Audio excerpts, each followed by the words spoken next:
Huvellezî ceale lekumul arda zelûlen. Ol Allah yeri sizin ihtiyarınızda, puhara sağda yuvuş diye yağlı ihtiyarınızda koydu diye. Ey olukon yaşlı adamlar, şi danışmentler deyip işleyensiniz, Türkmen ili, şi yerin içinde nema, yerin dışında nema, asmallarda nema deyip ömürlerin izinine geçirip duran danışmentler, şu barada okulu, alımlı, savatlı adamlar ay diyer, yerin içi gazden dolu, bir top yağlı.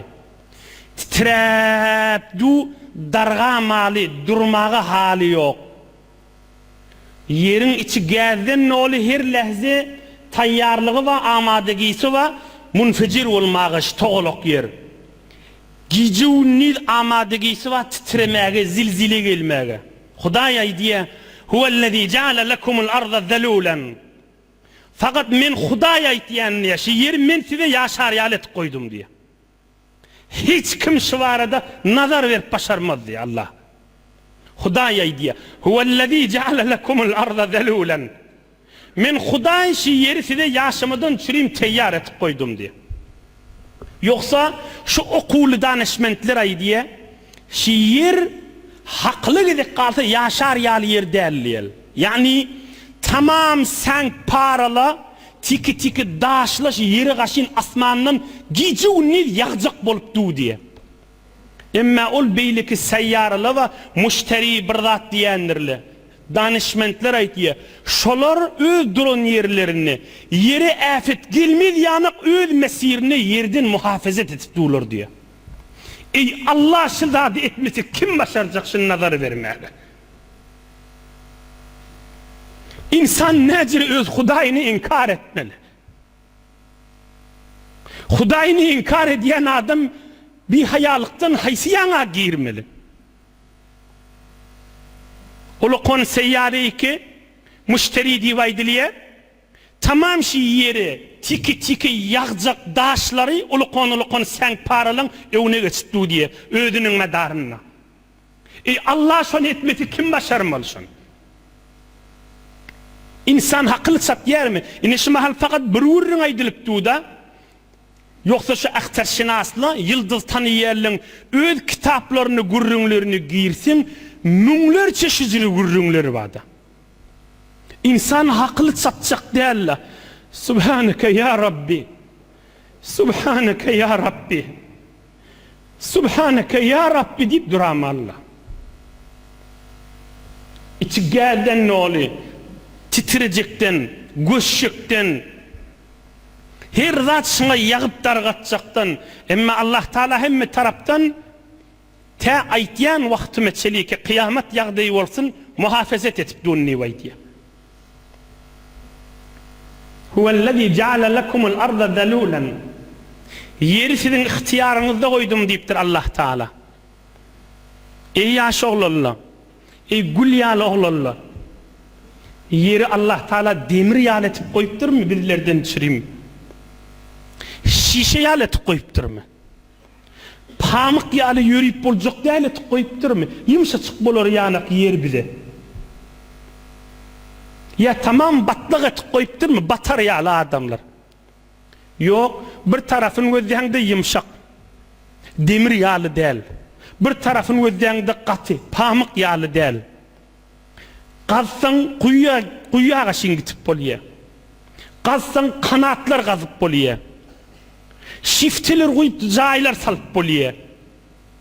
Ağdırıp tohum sepsen sana hasıllar, mahsullar berip du. Tamam adama hizmet etmeye, mahlukları peyda vermeye yaraşıklı koyuptur Allah Teala yeri. Ve Allah ay diye huvellezî ceale lekumul arda zelûlen. Bir buhara yuvaş diye yal sizin ihtiyarınızda koyundurun yaşı yeri. Femşû fî menâkibiha. Dinlen menâkib dediği menkep. Girdini Arapla menkep diye. Yerin girdinin üstüne geliverin deyiptir. Diye yalet diye adam.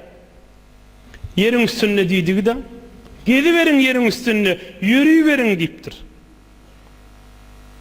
Femşu fi menakibiha, yerin üstünde gezin. Cengellerde, deryalarda, dağlarda, öz yurdunuzda, harışta, her yerlerde. Ve kulu min rizqi. İyin için ve ileyhin nüşur. Emma Hudaya öwürlüp barjakdyrsınız. Mınıyınız imanınızda, pikrinizde bolsun deyipdir. Ne kadar gen zat Allah'ın kudret kelamı. Dinlen ve kulu min rizqi. İyin için ve ileyhin nüşur. Emma Hudaya öwürlüp barjakdyrsın diye. İyin için emma Hudaya öwürlüp barjakdyrsın. Halallan iyin, haramdan iysen ahiretine derer bolur deydi. Halallan gül, haramdan gülsen ahiretine derer bolur deydi. Halallan oturuş, haramdan günahdan oturuşsan ahiretine derer bolur deydi. Yine de bir baray deyin. Ve kulu min rizqi.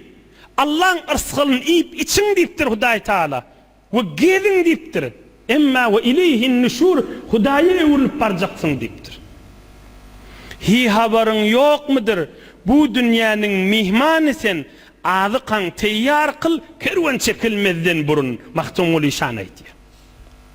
Yani yiyip için yöne yardınızda olsun, biz misafırdırız. Bu tadı hemişelik değildir. Huday ayet yaşını. Allahu Rabbul İzzet ayet ya. Allah Tebarek ve Teala ayet ya. Allah Azze Şe'nuh ayet ya. Allah Celle Sultanuh ayet ya. Allah Tekaddeset Esma'uh ayet ya. Allahu Rabbul Alemin ayet ya. İyin için misafirdirsiniz, bana öwürlüp gelecektirsiniz diye. Hi haberin yok mudur? Bu dünyanın mihmanısen. Mahtumul İşan şu ayetten alıptır haşını. Hi haberin yok mudur? Bu dünyanın mihmanısen. Ağzı kan teyyar kıl, kervan çekilmezden burun. Kabrında yiyecek işin teyyar olsun. Sogağın deydik da. Kıyamet sıratın üstünde yürüyeceğin teyyar olsun. Sağ tarafından defter gelir yağlı amalın teyyar olsun. Cennete kaşın yürü deyip hurmat bilen kova adamlar ekdilerlerine teyyar olsun. Kova adamlar, biderek adamlardan saylanın değilin gün evde va, şuna teyyar olgun.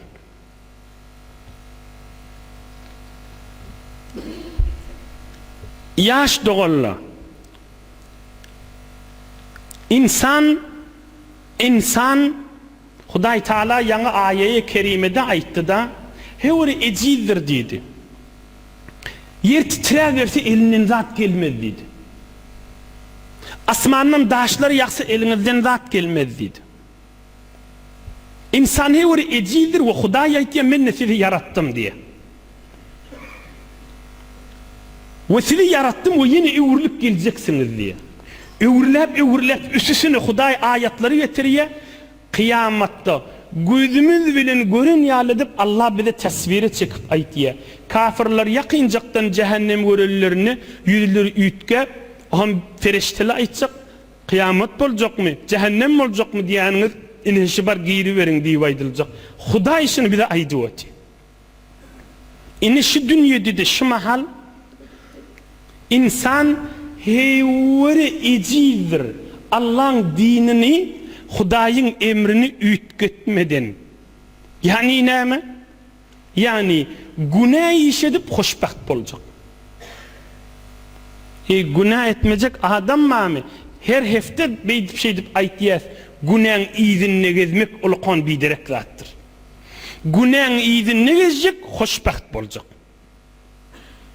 Açıqraq edip aydeyin, son Allah aydiye üstüne ayetlerde.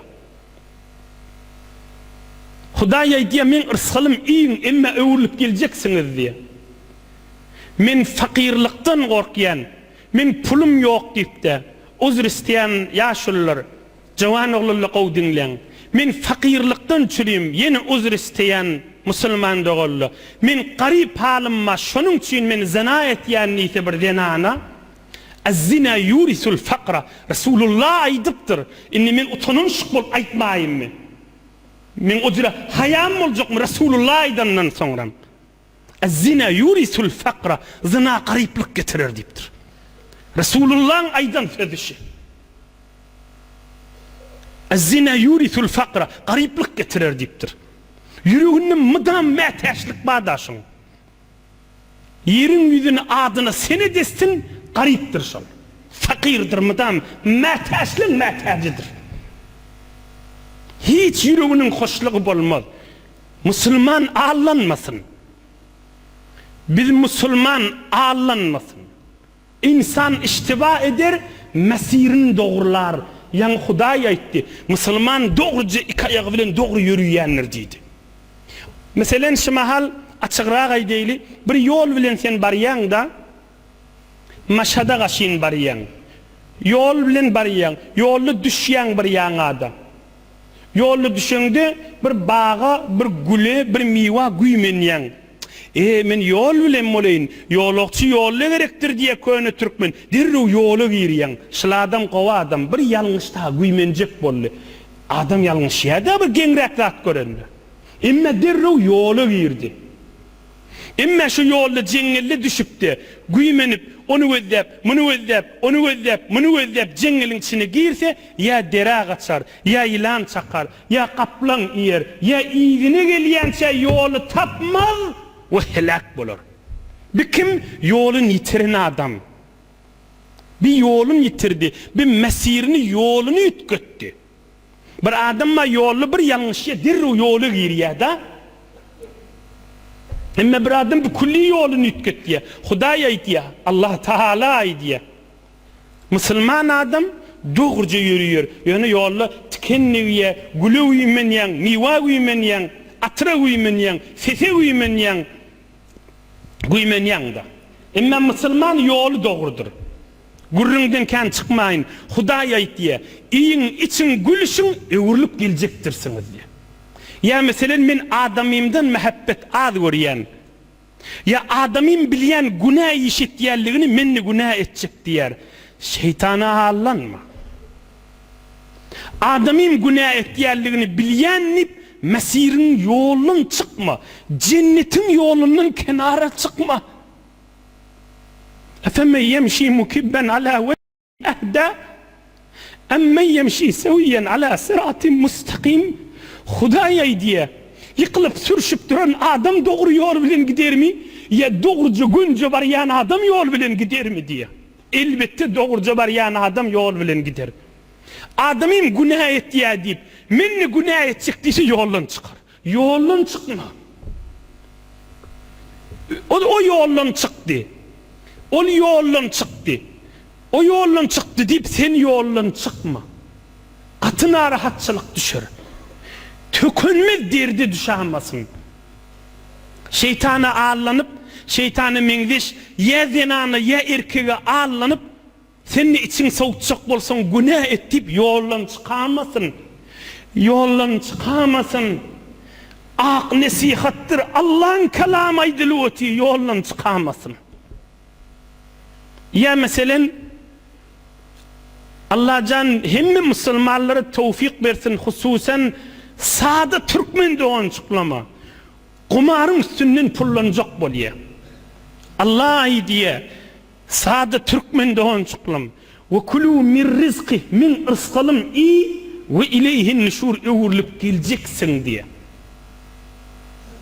Kumarın üstü bilen dinlen, Huday yer göğün asmanı yaradan Allah kumarı lanet etiptir. Men Huday şunu lanet etýänipdir. Şunda bereket koymadım deyiptir. Onun näme şonu oynayan adam bilýär, mülkünü utturupdyr. Har bolup kesip fakirjik halkın ýanyna üsgüren şık bolup halky belliden aqa özüniň tamam mülkünden çıkallygyny. Onun näme diýip ýene şoň içinde gezýär. O fakirde şeytana ağlanýar. Nämäge?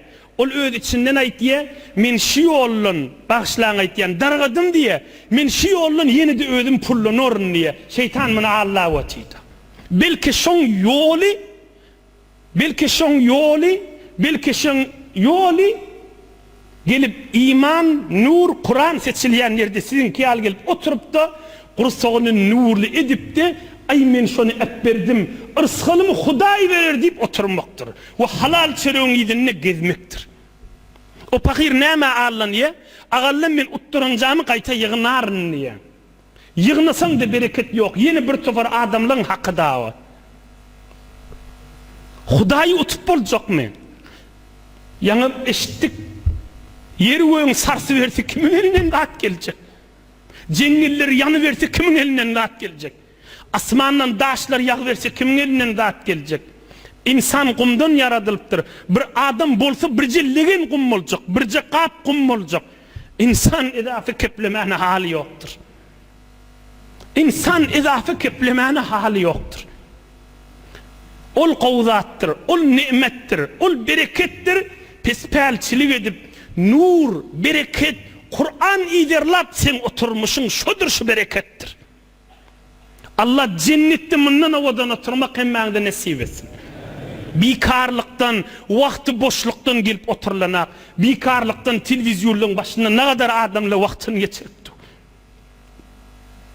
Bikarlıktan ne kadarla guşin başında ömrünü geçiripdi. Eğer fakat bikarlıktan gelinýän bolsa şolar da gelirdi. Nur ýerleme gerek. Allah'ın bereketini ýerleme gerek. Allah'ın bereketini minnik ýerşmerin mukam deyip yürek tolkunun gerek. İman nuru gerek.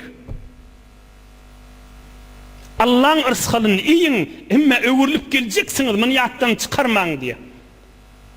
Ahir ýagdaýa barypdyr. Çöregini, ýöne birje tiki çöregini tafanak, ýene başlan gumaryn äpberip bilenakda, şu öwürlüp şeytan onu oýnaýa, bir gün öwürlüp öňkü mulkini alarsyň diýip. Allanmasyn. Mundan beter oyun ödi şeytanın oyunçusu bolmasın. Allah'ın ýanyna yüzü gara bolup barmaz ýaly, yüzü ak bolup barar ýaly tövbe etsin. Hudaýa men mesirim, men ýolum iştirak edipdirin diýsin. Halalca çörek isin, tiki çörek bilen suw içsin. Resulullah'ın öz ýoly bolar. Enemiz Hazret Aýşa diye bir aýlap penjaramyzdan tüssü çykmardy diye. Fakat hurma bilen suw içdik diye. Bir aýlap bir tiki çörek ýemedik diye. Gelmendir Medine'de kıtçılık bolupdyr. Arfa buğdaydı gelmendir. Enemiz Hazret Aýşa diýer, bir aýlap bir tiki çörek ýemedik. Fakat hurma bilen suw içdik diye. Ahir bir yerden Arfa geldi.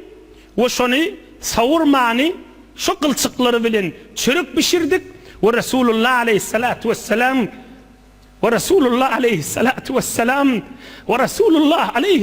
vesselam Allah'ın habibi şondan bir aksım ağzını allıdı, kılçığının känliginden üskürmäge durdu diye.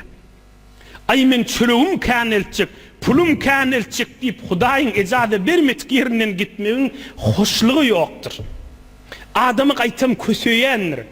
Adamyň bereketine ýerýär, adamyň nuruna ýerýändir. Hudaýy utup bolmaýar ahir. إن عمر بن عبد العزيز رضي الله عنه أنه كان يسخن له الماء في مطبخه فقال لصاحب المطبخ أين يسخن هذا الماء؟ قال في المطبخ. قال انظر منذ كم تسخنه في المطبخ. فقال منذ كذا وكذا. فقال انظر ما ثمن ذلك الحطب.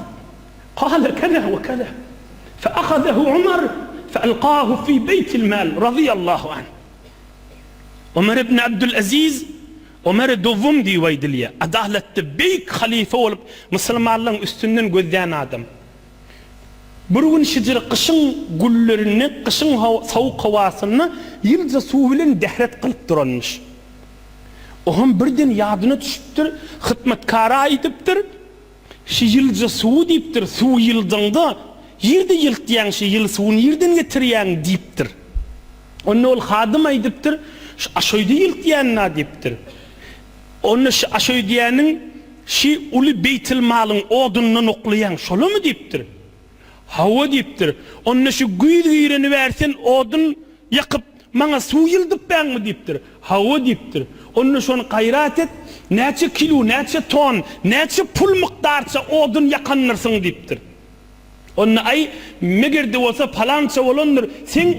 Seňe suw ýyltjak bolup ýakan odullam hamana 100 000 tümen bolandyr diýip aýtypdyr. Bulye Tanrı yalkasını iptir. Öz halalcak pulunun pul çıkarakını Beytül Malın içine oklaptır. Hudaya öz pulun minin su yıldırlığı olsun. Müslümanlığın Beytül Malının min ot yakıp da yılayıp da dehret kılıp Hudayın huzuruna durduğum olmasın iptir. Anhuret gerdet pelidi zucuda, anhuret gerdet hemen nur-i Huda. Anhuret gerdet pelidi zucuda, bir adam iye içiye yeni günah et diye. Vin huret gerdet hemen nur-i Huda. Bir iye içiye tamam Allah'ın nuru olup çıkıyor. Anhuret gerdet pelidi zucuda, ol iye içiye yeni onun günahkarçılıklı çıkıyor. Vin huret gerdet hemen nur-i Huda. Bir iye hemmes Allah'ın nuru oluyor. Kepleri de, etyen işi de, eli de, ayağı da, oturuşu da, yürüyüşü de, kepleyişi de, fakat Allah'ın nuru oluyor. Hazreti Ömer ibn Abdülaziz var. O dinlen 100 ayan şigici men tefsirine deyin. Yönü geçik gidenimizin muhimmi.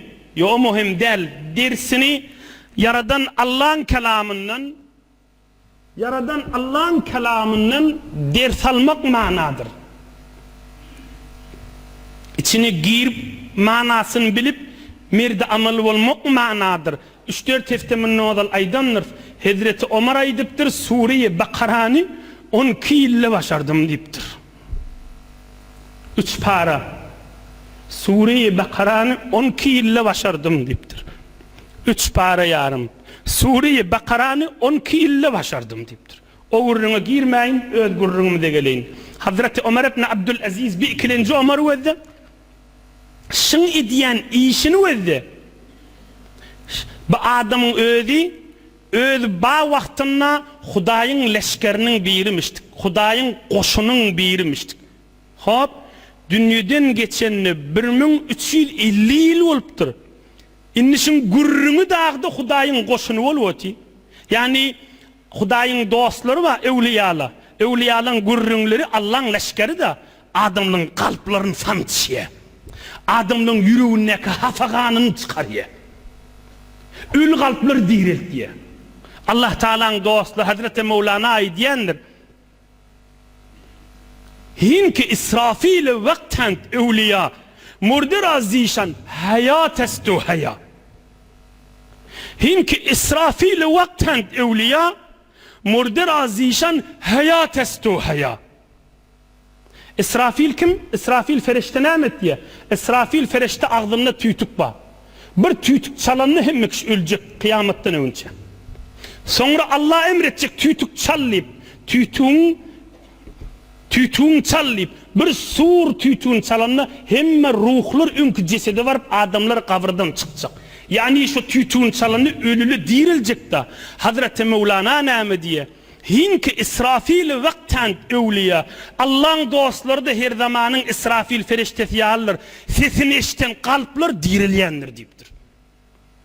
Sesini işten kalpler, hafakan yüşen kalpler salim kallı olayandır deyiptir. Hazreti Ömer ibn Abdülaziz ödü dünyadan geçiptir. 1350 yıl sonra gurrunu adamın kalplerini sansıp dirildi o diye. Nahat qavlıq qavzat, nahat doğruluk qavzat, murdi razı işan hayat estu haya, ölü dirilyer deyiptir. Yani kalbi ölü kalbi diri olyer. Şun sesini iştenni. Hinki İsrafil vakten evliya, murdi razı işan hayat estu haya. Yağın yer dirilmiyor ama Allah şun sebep etiptir da. Huday Teala dostlarını sebep etiptir. Sesini iştilenini ölü kalp diriliyor. Hale geliyor, kuvvete geliyor. İçindeki üşen donk, ölü porsu kan dökülüyor kalbinin. Kalbin sançıyor.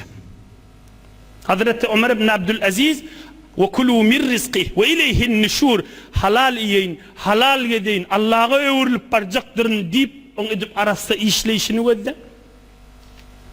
Allah Teala yaşayışını nur imanla dolu etsin. Allah Teala yaşayışını öz rahmet bereketinden dolu etsin.